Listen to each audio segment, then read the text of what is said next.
죄송합니다.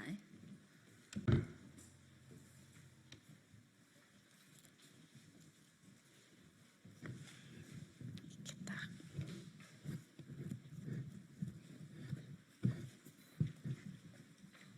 저런.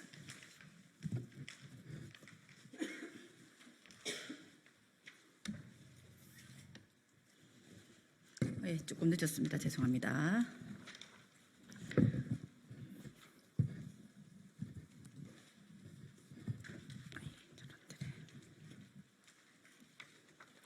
예, 특수고용 플랫폼 노동자 산재 고용보험 실태조사 결과 발표 기자회견을 시작하겠습니다.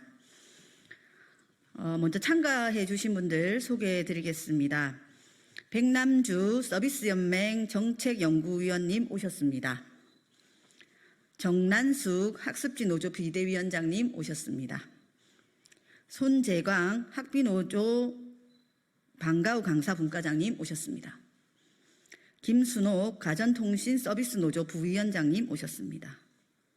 신민시 서비스연맹 조직국장님 오셨습니다. 예, 먼저 취지 발언하도록 하겠습니다. 서비스연맹 소속 특수고용 플랫폼 노동자 산재 고용보험 실태조사 결과를 발표하고자 합니다.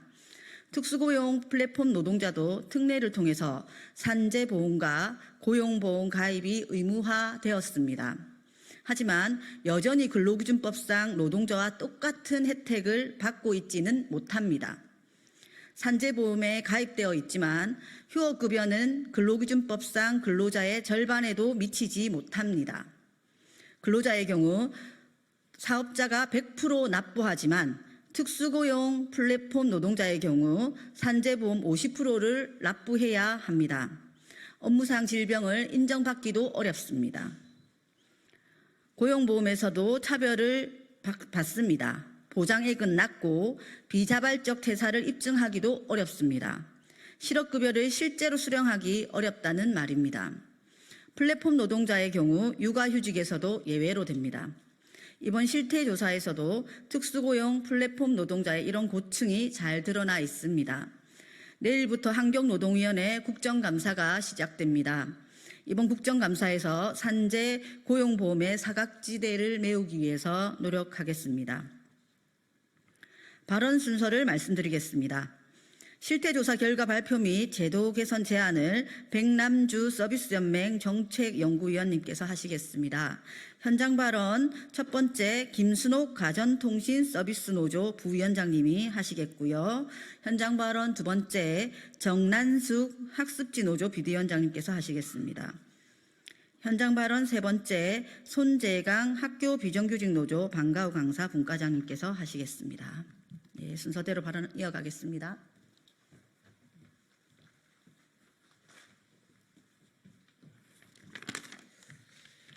네, 서비스연맹 연구원에서 일하고 있는 백남주라고 합니다.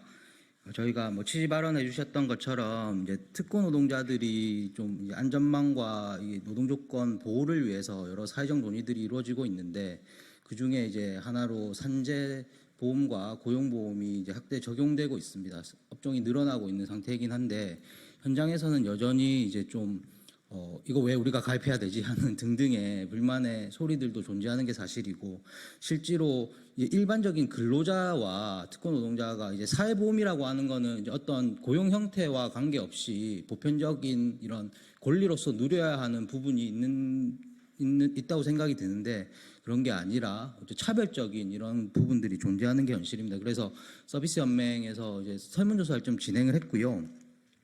설문조사 기간은 9월 26일부터 30일까지 747명이 이제 응답을 해주셨습니다. 저희 서비스 연맹에는 택배, 배달 라이더, 대리운전 기사분들, 학습지 교사분들, 방문 점검원, 방과후 강사, 마트 유통 배송 기사분들, 가전 설치 수리 기사분들이 존재하고 있습니다. 이분들을 대상으로 진행을 했고요. 산재보험 관련해서는 크게는 이제 산재보험에 대한 안내와 이제 신청에 대한 도움, 그리고 보험료 부담에 대한 개선이 좀 절실해 보입니다. 그래서 가입 유무를 묻는 질문에는 산재보험에 대해서 62.7%가 가입되어 있다고 응답을 했고 17.5%는 그리고 한 20%가량이 모르겠다 이렇게 응답을 하셨습니다. 그리고 산재보험 왜 가입하지 않으셨어요? 이런 질문에는 이제 뭐 산재보험 62% 정도가 산재보험 적용되는지 몰랐다. 그리고 보험료 부담이 컸다 이런 이제 응답을 25% 정도가 해주셨습니다. 그래서 현재 이제 일반 노동자는 산재보험료를 이제 사업주가 전액 부담을 하지 않습니까? 특권 노동자는 50%를 본인이 부담해야 되는데 이 보험료 부담이 어느 정도인가를 좀 질문을 드렸는데요. 한 56.4%가 실질적으로 부담이 된다라고 응답을 하셨습니다. 그리고 최근 3년간 업무 중 사고나 직업병에 걸렸을 때 산재 신청을 했느냐 이런 질문을 드려봤는데 거의 한 82.1%가 산재 신청하지 않았다라고 응답을 하셨어요. 이제 왜 산재 신청을 하지 않으셨냐는 질문을 또 드려봤는데 복수응답 기준으로 이제 산재 적용이 되는지 몰랐다가 42.7%, 절차와 과정이 너무 복잡했다가 41% 정도 됩니다. 그래서 여기에 대한 좀 대응 방안이 필요해 보이고요. 특히 또 한 가지 주목되는 거는 39.3%가 업무를 중단할 수가 없어서 산재보험 신청을 안 했다라고 응답을 해주셨습니다. 그래서 특권 노동자들의 좀 특성이 이제 여기서 반영이 되는 부분이 있다고 생각이 드는데요. 그래서 업무를 중단해버리면 이제 이제 본인의 하루 소득이 다 날아가 버리는 이런 형태들도 존재를 하고 실제로 뭐 택배 기사분들이나 이제 본인에게 할당된 물량들을 처리하지 못하면 실제로 불이익을 당하는 부분들도 상당히 크기 때문에 이런 부분들에 대한 제도 개선이 필요해 보입니다. 그래서 현 시점에서 산재보험의 개선 지점을 이제 여쭤봤는데요. 제일 많이 나왔던 응답은 이제 사업주가 보험료를 부담했으면 좋겠다가 53.9%로 나타났습니다. 그리고 특권 노동자 노동 환경을 고려해서 이런 좀 산재 인정 기준이 좀 바뀌어야 되는 거 아니냐라는 고민들도 46.9% 정도가 나왔습니다. 다음 고용보험 관련해서 말씀드리겠습니다. 고용보험 관련해서는 부분 실업에 대한 인정과 고용보험의 보장 범위들이 좀 확대돼야 된다라는 고민들이 좀 주로 나타났습니다. 그래서 고용보험 가입 유무를 여쭤봤는데요. 이제 76%가 가입되어 있다고 응답을 하셨고 8%는 없다, 16% 정도는 모르겠다라고 응답을 하셨습니다. 그리고 고용보험 왜 가입하지 않으셨냐 이렇게 질문을 드려봤는데 48.3%는 고용보험이 적용되는지 몰랐다. 그리고 26.7%가 보험료 부담이 때문이다라고 응답을 해주셨습니다. 그리고 저희가 설문조사 대상 중에 이제 실업의 경험이 있는 분들이 이제 대상으로 좀 여쭤본 건데 이제 구직급여를 신청하셨어요? 물어봤는데 이제 89.6%가 신청하지 않은 것으로 나타났어요. 그리고 구직급여를 신청하지 않은 이유에 대해서는 부분적인 실업 상태. 특권 노동자들은 뭐 2개 업체에 이렇게 소속돼서 일하는 경우들도 존재하지 않습니까? 그래서 38.1%가 부분 실업 상태여서 이제 신청하지 않았다라고 응답을 하셨고 실업수당 받을 수 있는지 몰랐다가 37.4%로 높게 나타났습니다. 그리고 실제 근로자들은 고용보험으로 뭐 육아휴직 제도라든지 혹은 이제 뭐 직업 능력 개발 등등의 이제 좀 이런 이제 혜택들을 보고 계시는데요. 특권 노동자들에게는 이런 게 적용이 되지 않습니다. 하나 적용되는 게 출산 전후 급여인데 출산 전후 급여라고 하는 제도가 본인에게 해당되는지를 한 86% 정도는 아예 모르고 있었습니다. 그리고 실제로 이거를 신청해 본 적이 있냐는 질문에는 거의 대부분이 신청한 경험이 없었습니다. 그리고 육아휴직에 대해서나 취업 지원 및 직업 능력 개발에서 고용보험의 이런 기능들이 확대되어야 된다라는 고민들이 상당히 컸고요. 현 시점에서 고용보험의 개선 지점을 묻는 질문에는 이제 부분적인 실업이 인정돼야 된다는 게 67.1%로 가장 높게 나타났고 구직급여 수준이 인상돼야 된다는 것도 66.1%로 가장 높게 나타났습니다. 이상입니다.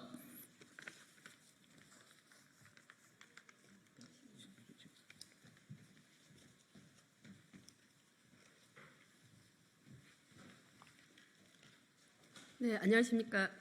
코디코닥 지부장 김순옥입니다. 우리 코디코닥은 코웨이에서 일하고 있는 방문 점검원입니다.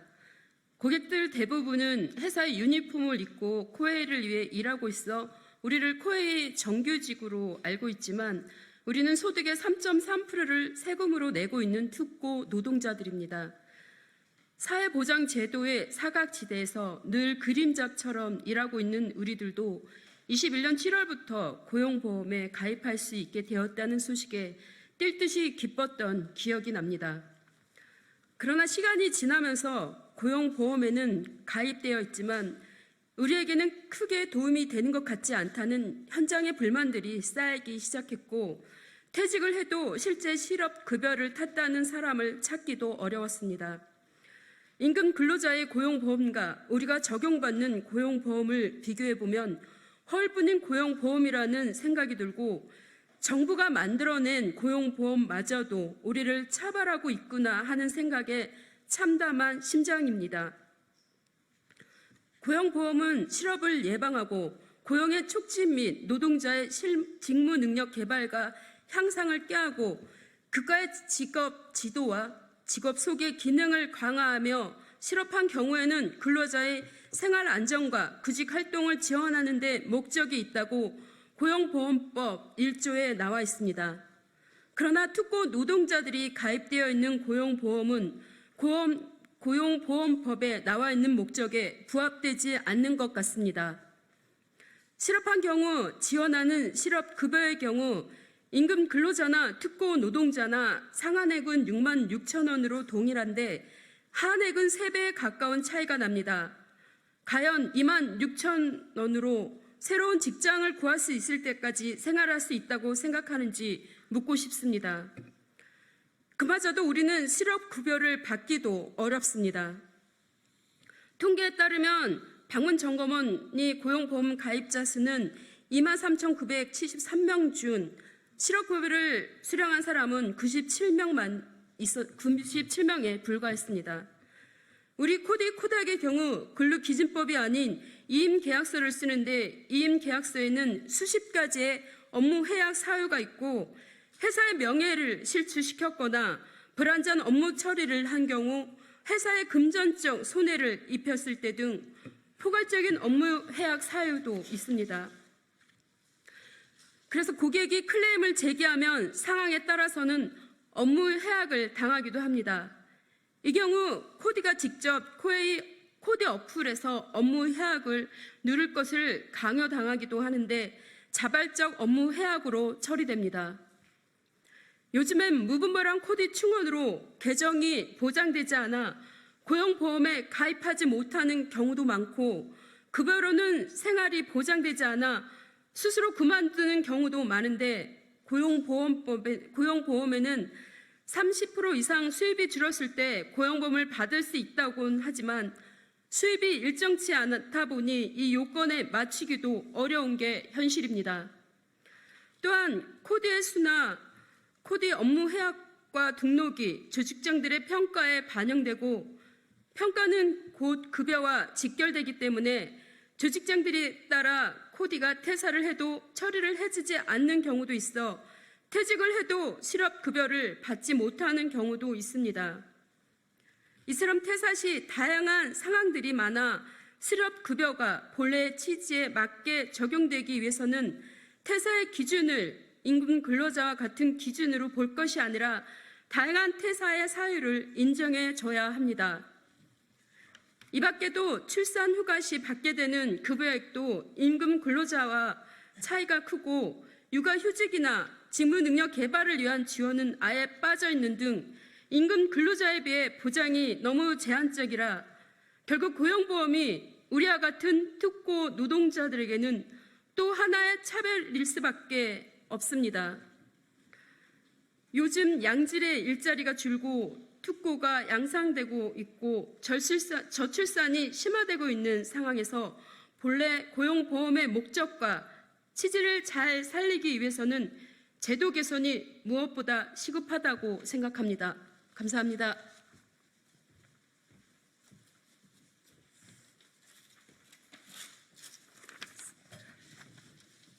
네, 안녕하십니까. 대교 눈높이에서 방문학습지 노동자로 30년째 일하고 있는 정난숙입니다. 노동자라면 당연히 회사가 부담해야 할 산재보험의 절반을 부담하고 육아휴직도 직업훈련도 받을 수 없는 고용보험에 가입되어 있습니다. 반쪽짜리 사회보험으로 차별받고 있는 특수고용 노동자입니다. 그동안 호황인 사교육 시장이 승승장구하는 동안 학습지 노동자들은 아파도 쉼없는 노동을 하며 학습지 회사의 배만 불려주고 있었습니다. 코로나19를 지나며 급격한 하향 산업으로 돌아선 현재 학습지 노동자의 생계는 벼랑 끝에 매달려 있습니다. 이러한 상황 속에 정부에서 특수고용 노동자에게 산재보험, 고용보험을 적용한 지 이제 3년 3개월이 지나가고 있습니다. 사용자가 내야 할 산재보험의 50%를 부담하고 작년 7월엔 보험료도 올랐습니다. 하지만 산업재해를 당해도 최저생계가 보장되지 않는 휴업급여를 받는 것보다 목발을 짚고서라도 일하러 나가야 생계가 유지되기 때문에 산재 신청을 하지 못하는 현실입니다. 산업재해 일반 근로자의 일 하한액은 7만 8천 원인데 저희 특수고용 노동자의 일 하한액은 4만 1천 원입니다. 우리는 산재보험료를 더 부담하고도 휴업급여는 50% 수준입니다. 우리는 너무 특수해서 다쳐도 반쪽짜리 처지입니다. 최근 학습지 시장의 어려움으로 많은 학습지 노동자들이 소득 감소로 인해 퇴사하는 경우가 늘어나고 있습니다. 그럼에도 불구하고 고용보험 수급률이 낮은 이유는 30% 이상 감소된 소득의 60%를 구직급여로 받을 수 있고 최저 하한액인 26,600원으로 너무 낮다 보니 구직급여를 받으며 재취업을 준비하지 못하고 급하게 구해진 질 낮은 일자리로 이동하게 되고 다시 실업과 취업을 반복하는 악순환을 겪게 됩니다. 지난 8월 학습지 노동자 444명을 대상으로 진행한 건강실태조사 결과에 따르면 50대 이상의 여성이 대부분인 학습지 노동자들은 많은 질병에 시달리고 있었습니다. 특히 무거운 가방과 교재 채점, 앉았다 일어났다를 반복하는 동작으로 인해 근골격계 질환을 앓고 있다고 응답한 노동자가 76%에 달하며 근골격계 질환으로 한 달에 한 번 이상은 일주일 이상 통증이 지속되고 휴식 중에도 통증이 지속되고 있다고 응답하였습니다. 좀 더 심각한 것은 실적 압박, 불규칙한 소득, 미래에 대한 두려움으로 우울감을 호소하는 학습지 노동자가 응답자의 82%에 달한다는 것입니다.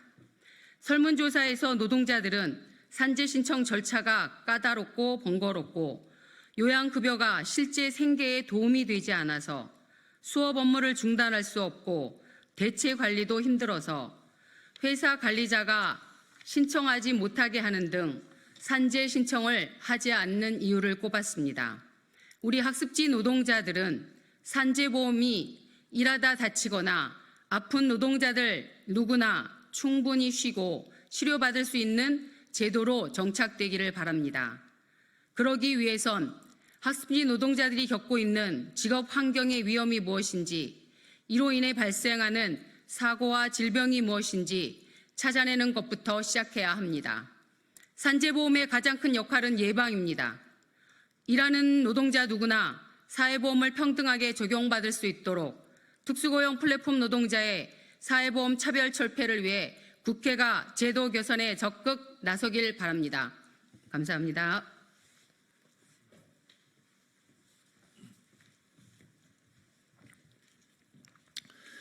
안녕하십니까. 저는 전국 학교 비정규직 노동조합 소속의 방과후 강사 전국 분과장 손재광입니다.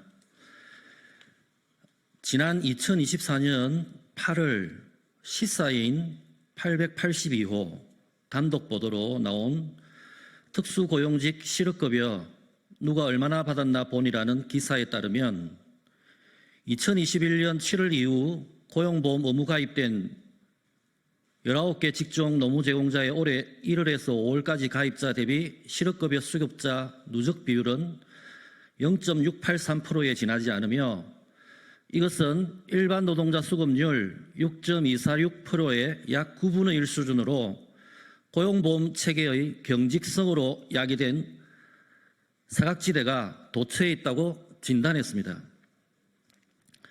그중 방과후 강사는 늘봄학교 도입으로 인한 방과후 학교 축소, 방학 기간 동안의 휴강 등으로 인한 짧은 실업 기간 같은 노동시장 자체의 불합리한 문제 때문에 소득이 줄어 이직이 늘어나고 있고, 실업급여 수급률은 평균은 웃돌지만 그렇다고 일반 노동자에 비해 현저히 낮은 특수고용직의 실업급여 수급률이 가진 구조적인 요인에서 벗어날 수는 없습니다. 배달기사나 대리기사처럼 업체 여러 곳에서 일감을 수행하는 플랫폼 노동자처럼 방과후 강사도 평균 2-3개 학교에 출강하면서 1년 단위나 분기별로 위수탁 계약을 통해 일을 하기 때문에 수업하는 모든 학교에서 자기 의사와 무관하게 일할 수 없게 되었음을 증명해서 공식적 실업자로 인정받기란 극히 어려운 환경입니다. 그래서 소득이 단절되어 0이 되는 실업보다는 소득의 상실 내지 감소를 겪는 경우가 대부분인 방과후 강사에게 필요한 것은 부분 실업급여 형태의 실질적인 지원입니다. 또 다른 구조적 문제가 있습니다. 2019년 코로나 팬데믹으로 학교가 셧다운되면서 방과후 강사는 하루아침에 일감을 잃었지만 실업급여를 받을 수 없었습니다. 그 뒤 전국민 고용보험 확대에 따라 2021년 7월 고용보험 의무 가입자가 된 방과후 강사들은 월 보수액 80만 원, 대략 100만 원 이상의 소득에 해당되는 소득이 되면 고용보험 피보험 자격을 취득할 수 있습니다. 그러나 학교와 위수탁 계약을 맺는 개인 위수탁 강사는 교육청별로 17개 교육청별로 소득이 월별로 자동 합산되지만 업체 위탁 학교의 강사들은 업체별로 사업자가 달라서 자동 소득 합산이 되지 않고 있으며 대부분이 영세한 영리성 위탁업체들은 고용보험 사업자로서의 부담을 예스하지 않습니다. 이에 넓음학교 확대와 교원 업무 경감을 이유로 업체 위탁이 점점 확산되어가는 방과후 학교 현장은 보수액 저하로 고용보험 피보험 자격 취득이 상대적으로 어려운 상황입니다. 직종별 종사자 수에 있어 방과후 강사는 교육부나 고용노동부의 최근 통계로도 최소 5만 명 이상으로 추산합니다. 그러나 방과후 강사 고용보험 피보험 자격 취득자는 23년 12월 기준 22,339명, 24년 5월 기준 19,937명에 불과합니다. 이것은 결국 방과후 강사가 고용보험 의무 가입 직종임에도 불구하고 사회 안전망에서 소외되어 있는 구조적 요인이 있다는 것을 말합니다. 근로복지공단 고용산재보험 방과후 강사 리플렛 홍보물에는 일터의 안심, 생활의 안정이라는 구호가 또렷이 적혀 있습니다. 우리 사회가 개인주의, 성장주의에 경도되면서 심화된 불안정 노동과 임금 불평등을 해소하기 위한 사회적 보장 제도 가운데 고용보험이 있고 21년 7월 1일 이후에 방과후 강사를 포함한 19개 직종의 특수고용 플랫폼 노동자가 확대 적용되었습니다. 이들의 근로의욕을 고취하고 직업 간 사회적 재화 분배 차이를 줄이기 위한 이 정책적 노력이 공공복지 기능으로서의 역할을 제대로 하고 있는지 3년이 지난 지금 그 방안을 다시 검토해야 될 때입니다. 이상입니다. 예, 아시다시피 우리 사회 비정규직 노동자들 안에서는 가장 열악한 직종들인데요. 특수고용 플랫폼 노동자가 특히나 그렇습니다. 우리 사회 산재보험과 고용보험은 아플 때와 그리고 일자리를 잃었을 때 최소한의 보장장치입니다. 우리 열악한 우리 비정규직 노동자들이 제대로 이 제도를 혜택을 받을 수 있도록 하는 법제도 개선이 정말로 필요합니다. 여기 기자 여러분들 많은 관심 가져주시고 많이 알려주시면 감사하겠습니다. 이것으로 기자회견 마치겠습니다.